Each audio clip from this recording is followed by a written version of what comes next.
ನಮಸ್ಕಾರ ಗೆಳೆಯರಿ, stock market Kannada ಚಾನಲ್ಗೆ ಸ್ವಾಗತ ಸುಸ್ವಾಗತ. ಗೆಳೆಯರಿ, ನೀವೆಲ್ಲರೂ ಇವತ್ತು ಈಗಾಗಲೇ ನಮ್ಮ ಮಾರ್ಕೆಟ್ ಪರ್ಫಾರ್ಮೆನ್ಸ್ ಅನ್ನು ನೋಡಿದ್ದೀರಿ ಅನ್ಕೊಳ್ತೀನಿ. ಇವತ್ತು ನಮ್ಮ ಮಾರ್ಕೆಟ್ ಅಲ್ಲಿ ಅಂದ್ರೆ ಹೆಡ್ಲೈನ್ ಇಂಡೈಸಸ್ ಗಳಲ್ಲಿ ಅಂತ ದೊಡ್ಡ ಮಟ್ಟದ ಡೌನ್ ಫಾಲ್ ಬರಲಿಲ್ಲ. ಬಟ್ ಪೋರ್ಟ್ಫೋಲಿಯೋಗಳಲ್ಲಿ ನೋಡಿದ್ರೆ 2%, 3%, 5% ಈ ರೀತಿ ಡೌನ್ ಫಾಲ್ ನೋಡ್ಲಿಕ್ಕೆ ಸಿಕ್ಕಿದೆ. ಅದರ ಹಿಂದಿನ ಕಾರಣ ಏನು, ಯಾಕೆ ಇವತ್ತು ಮಾರ್ಕೆಟ್ ಡೌನ್ ಆಯ್ತು, ಇದರ ಬಗ್ಗೆ ಒಂದಷ್ಟು ವಿಚಾರವನ್ನ ನಾವು ತಿಳ್ಕೊಳ್ಳುವಂತ ಪ್ರಯತ್ನವನ್ನ ಮಾಡೋಣ. ಮೊದಲಿಗೆ ಡಿಸ್ಕ್ಲೇಮರ್ ಕೊಡ್ಲಿಕ್ಕೆ ಇಷ್ಟಪಡ್ತೀನಿ. ಇಲ್ಲಿ ಕವರ್ ಮಾಡ್ತಿರುವಂತ ಯಾವುದೇ ಸ್ಟಾಕ್ ಅನ್ನು ಕೂಡ ರೆಕಮೆಂಡ್ ಮಾಡುತ್ತಿಲ್ಲ. ನೀವು ಫರ್ದರ್ ಸ್ಟಡಿ ಮಾಡಿ ಡಿಸಿಷನ್ ತಗೊಳ್ಬಹುದು. ಆಸ್ ಎ ಎಜುಕೇಶನಲ್ ಪರ್ಪಸ್ ನಾನು ವಿಡಿಯೋ ಮುಂದೆ ತರ್ತಾ ಇದ್ದೀನಿ. ಗೆಳೆಯರೆ, ಇವತ್ತಿನ ನಮ್ಮ ನಿಫ್ಟಿ ಪರ್ಫಾರ್ಮೆನ್ಸ್ ಅನ್ನು ನೋಡಿದ್ರೆ ನಿಫ್ಟಿಯಲ್ಲಿ ನೋಡಬಹುದು 81 ಪಾಯಿಂಟ್ಸ್ ಅಥವಾ 0.3% ಡೌನ್ ಫಾಲ್ ಇದೆ. ಗ್ಯಾಪ್ ಅಪ್ ಅಲ್ಲೇ ಓಪನ್ ಆಯ್ತು. ಆಕ್ಚುಲಿ ಮಾರ್ನಿಂಗ್ ಗಿಫ್ಟ್ ನಿಫ್ಟಿ ನೋಡಿದಾಗ ಫ್ಲಾಟಿಶ್ ಇಂಡಿಕೇಶನ್ ಅನ್ನು ಕೊಡ್ತಾ ಇತ್ತು. ಬಟ್ ಮಾರ್ಕೆಟ್ ಅಂತೂ ಗ್ಯಾಪ್ ಅಪ್ ಅಲ್ಲೇ ಓಪನ್ ಆಯ್ತು, ಅಂದ್ರೆ 40 ಪಾಯಿಂಟ್ಸ್ ಅಪ್ ಅಲ್ಲೇ ಓಪನ್ ಆಯ್ತು. ಆನಂತರ ಡೌನ್ ಆಯ್ತು. ಡೌನ್ ಆಗಿ ಆಲ್ಮೋಸ್ಟ್ ಸೇಮ್ ರೇಂಜ್ ಅಲ್ಲಿ ಟ್ರೇಡ್ ಆಯ್ತು. ಕೊನೆಯಲ್ಲಿ ಸ್ವಲ್ಪ ಡೌನ್ ಫಾಲ್ ಕೂಡ ನೋಡ್ಲಿಕ್ಕೆ ಸಿಕ್ತು. ಓವರ್ ಆಲ್ 81 ಪಾಯಿಂಟ್ಸ್ ಡೌನ್ ಅಲ್ಲಿ ನಮ್ಮ ನಿಫ್ಟಿ ಕ್ಲೋಸಿಂಗ್ ಅನ್ನ ಕೊಟ್ಟಿದೆ. ಅಂತ ದೊಡ್ಡ ಮಟ್ಟದ ಡೌನ್ ಫಾಲ್ ಏನಲ್ಲ, ಜಸ್ಟ್ 0.3% ಡೌನ್ ಅಲ್ಲಿ ಕ್ಲೋಸಿಂಗ್ ಅನ್ನ ಕೊಟ್ಟಿದೆ. ಹಾಗೆ ನಾವು ಸೆನ್ಸೆಕ್ಸ್ ಕಡೆ ಬಂದ್ರೆ ಇಲ್ಲಿ ನೋಡಬಹುದು 155 ಪಾಯಿಂಟ್ಸ್ ಅಥವಾ 0.19%. ಬೇಕಿದ್ರೆ ಸ್ವಲ್ಪ ಫ್ಲಾಟಿಶ್ ಪರ್ಫಾರ್ಮೆನ್ಸ್ ಅಂತ ಹೇಳ್ಬೋದು ಇವತ್ತು ನೋಡ್ಲಿಕ್ಕೆ ಸಿಕ್ಕಿರೋದು, ಎಸ್ಪೆಷಲಿ ನಿಫ್ಟಿ ಹಾಗೂ ಸೆನ್ಸೆಕ್ಸ್ ಅಲ್ಲಿ. ಯಾಕಂದ್ರೆ 0.5% ವರೆಗೂ ಕೂಡ ಡೌನ್ ಫಾಲ್ ಬಂದಿಲ್ಲ.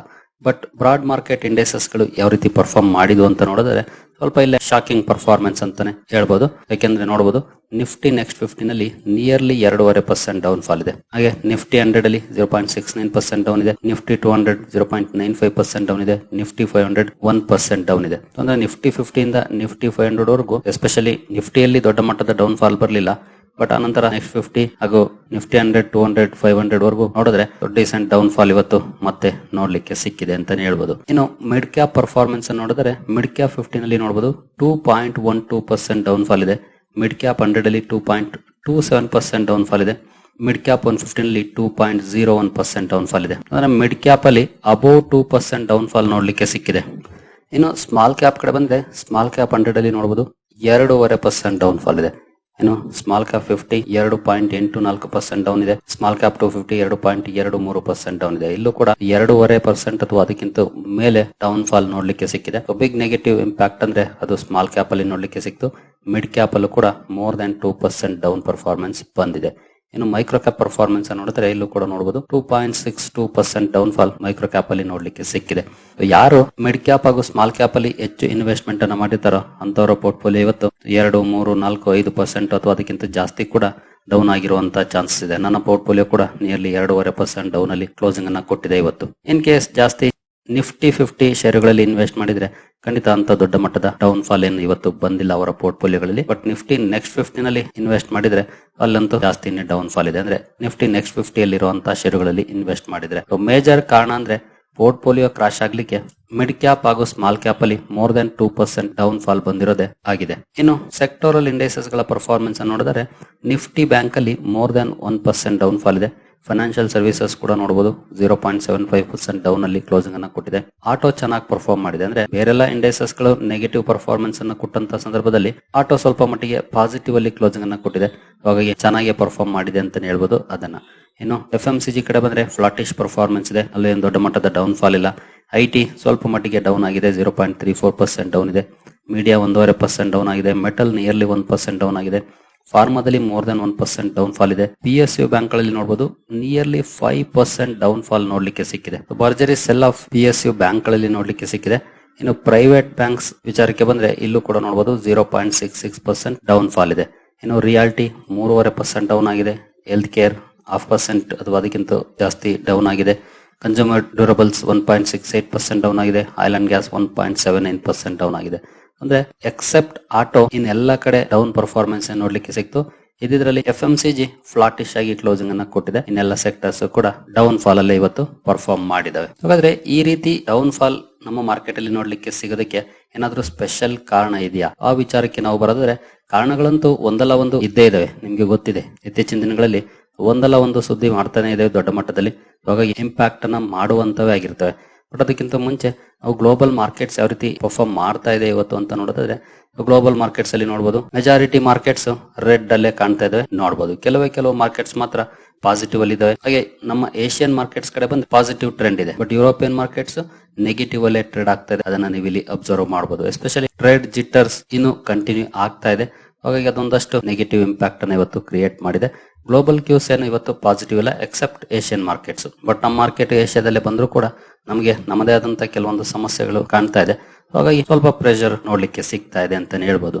ಇನ್ನು ಕಾರಣಗಳಿಗೆ ಬಂದ್ರೆ ಮೇಜರ್ ಕಾರಣಗಳು, ಮೊದಲನೇದು ಗ್ಲೋಬಲ್ ಕ್ಯೂಸ್ ಏನು ಪಾಸಿಟಿವ್ ಇರಲಿಲ್ಲ ಇವತ್ತು. ಎರಡನೇ ಕಾರಣಕ್ಕೆ ಬಂದ್ರೆ ಅದು ಇಂಡೋ ಪಾಕ್ ಟೆನ್ಷನ್ಸ್, ಎಸ್ಪೆಷಲಿ ಈಗಾಗಲೇ ಎಲ್ರಿಗೂ ಗೊತ್ತಿರುವಂತದ್ದೇ, ನಾಳೆ ಮಾಕ್ ಡ್ರಿಲ್ ಅನ್ನು ಕೂಡ ಮಾಡ್ಲಿಕ್ಕೆ ಸರ್ಕಾರ ಆರ್ಡರ್ ಮಾಡಿದೆ ಸುಮಾರು 240ಕ್ಕಿಂತ ಹೆಚ್ಚು ಜಿಲ್ಲೆಗಳಲ್ಲಿ ದೇಶಾದ್ಯಂತ.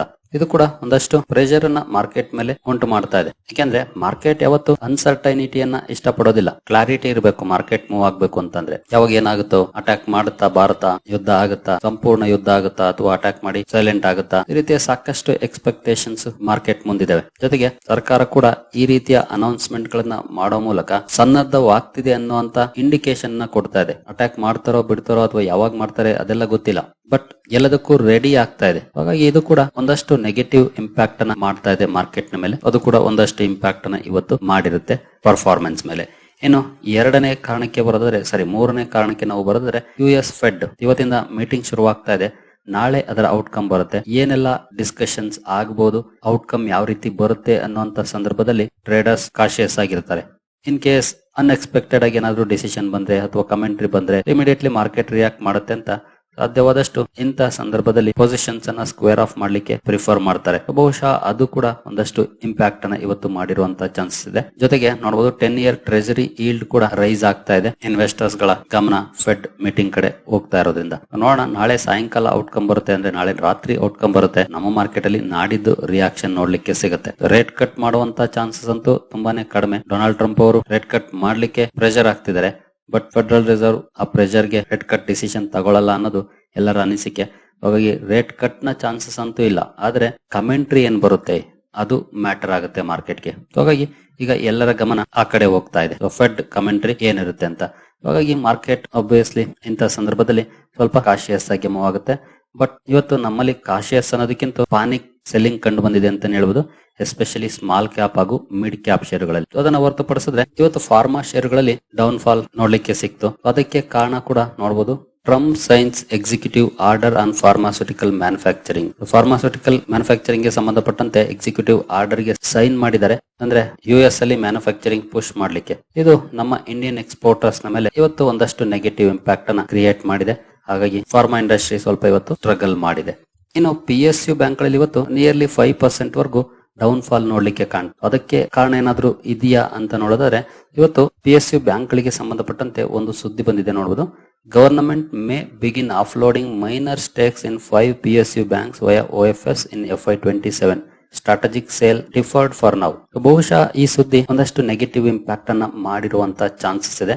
ಯಾಕೆಂತಂದ್ರೆ ಸರ್ಕಾರ ಸ್ಟೇಕ್ ಸೇಲ್ ಮಾಡುತ್ತೆ PSU ಕಂಪನಿಗಳಲ್ಲಿ ಅಂತಂದ್ರೆ ಅದು ಒಂದಷ್ಟು ಪಾಸಿಟಿವ್ ಇಂಪ್ಯಾಕ್ಟ್ ಅನ್ನ ಮಾಡುತ್ತೆ. ಆಕ್ಚುಲಿ ಇಲ್ಲಿ ಸ್ಟೇಕ್ ಸೇಲ್ ನ್ಯೂಸ್ ಬಂದಿರೋದು, ಆದ್ರೂ ಇವತ್ತು ನೆಗೆಟಿವ್ ಇಂಪ್ಯಾಕ್ಟ್ ಯಾಕಾಗಿದೆ ಅಂತಂದ್ರೆ FY27 ಈ ವರ್ಷ ಅಲ್ಲ, ಅಂದ್ರೆ ಮುಂದಿನ ವರ್ಷಕ್ಕೆ ಹೋಗ್ತಾ ಇದೆ. ಅದರಲ್ಲೂ ಮೈನರ್ ಸ್ಟೇಕ್ ಸೇಲ್ ಅನ್ನ ಮಾಡುವಂತ ನಿರ್ಧಾರವನ್ನ ಮಾಡ್ತಾ ಇದೆ. Strategic sale deferred for now.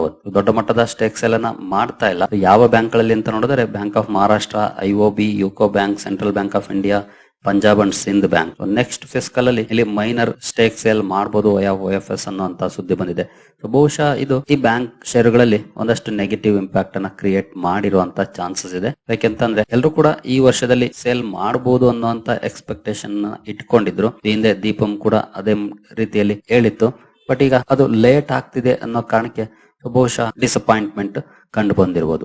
ಅಂತಹ ಚಾನ್ಸಸ್ ಕೂಡ ಇದೆ. ಹಾಗಾಗಿ ನಿಯರ್ಲಿ 5% ಡೌನ್ ಅಲ್ಲಿ ಕ್ಲೋಸಿಂಗ್ ಅನ್ನ ಕೊಟ್ಟಿದೆ PSU ಬ್ಯಾಂಕ್ ಇಂಡೆಕ್ಸ್. ಇವತ್ತು ಯಾವುದೇ ಒಂದು ಪರ್ಟಿಕ್ಯುಲರ್ ಕಾರಣ ಇಲ್ಲ, ಹಲವಾರು ಕಾರಣಗಳು ಕಲೆಕ್ಟಿವ್ ಆಗಿ ಇಂಪ್ಯಾಕ್ಟ್ ಅನ್ನ ಮಾಡಿದವೆ ಅಂತ ಹೇಳುವುದು ಮಾರ್ಕೆಟ್ ನ ಮೇಲೆ. ಒಂದು ಗ್ಲೋಬಲ್ ಕ್ಯೂಸ್ ನೆಗೆಟಿವ್ ಇದ್ದದ್ದು, ಎರಡನೇದು ಇಂಡೋ ಪಾಕ್ ಟೆನ್ಷನ್ಸ್, ಇನ್ನು US ಫೆಡ್ ಜಿಟರ್ಸ್. ಅದರ ನಂತರ ಫಾರ್ಮಾಗೆ ಸಂಬಂಧಪಟ್ಟಂತೆ ಒಂದು ಸುದ್ದಿ ಬಂತು. ಇನ್ನು PSU ಬ್ಯಾಂಕ್ ಗಳಲ್ಲೂ ಕೂಡ ಈ ಸುದ್ದಿ ಬಂದಿದ್ದು. ಬಹುಶಃ ಇವೆಲ್ಲವೂ ಕೂಡ ಕಲೆಕ್ಟಿವ್ ಆಗಿ ಮಾರ್ಕೆಟ್ ನ ಮೇಲೆ ಇಂಪ್ಯಾಕ್ಟ್ ಅನ್ನ ಮಾಡಿದವೆ. ನೋಡೋಣ ಮುಂದುವರೆದು ನಾಳೆ ಯಾವ ರೀತಿ ಪರ್ಫಾರ್ಮೆನ್ಸ್ ಬರುತ್ತೆ ಅಂತ. ಹಾಗೆ ಇನ್ವೆಸ್ಟ್ಮೆಂಟ್ ಮಾಡುವಂತ ಸಂದರ್ಭದಲ್ಲಿ ಮಾರ್ಕೆಟ್ ಅಲ್ಲಿ ಇದೆಲ್ಲವೂ ಕೂಡ ಕಾಮನ್. ಈಗಾಗಲೇ ಲಾಸ್ಟ್ ಸೆಪ್ಟೆಂಬರ್ ಇಂದ ಕೂಡ ನೀವು ನೋಡಿದಿರಿ. ಎಸ್ಪೆಷಲಿ ಲಾಸ್ಟ್ ಮಂತ್ ಅಲ್ಲಿ ಎಲ್ಲ ಸರಿ ಆಯ್ತು ಅನ್ನೋ ಸಂದರ್ಭಕ್ಕೆ ಪಾಲ್ಗಾಮ್ ಅಟ್ಯಾಕ್ ಆಯ್ತು. ಇನ್ ಕೇಸ್ ಆ ಅಟ್ಯಾಕ್ ಆಗಿಲ್ಲ ಅಂತಂದಿದ್ರೆ ಬಹುಶಃ ನಮ್ಮ ಮಾರ್ಕೆಟ್ ಇನ್ನೂ ಒಳ್ಳೆ ಪರ್ಫಾರ್ಮೆನ್ಸ್ ಅನ್ನ ಕೊಡ್ತಾ ಇತ್ತು ಈಗಿನ ಸಂದರ್ಭದಲ್ಲಿ. ಯಾಕಂದ್ರೆ ಟ್ಯಾರಿಫ್ ಕೂಡ 90 ದಿನ ಪೋಸ್ಟ್ಪೋನ್ ಆಗಿತ್ತು.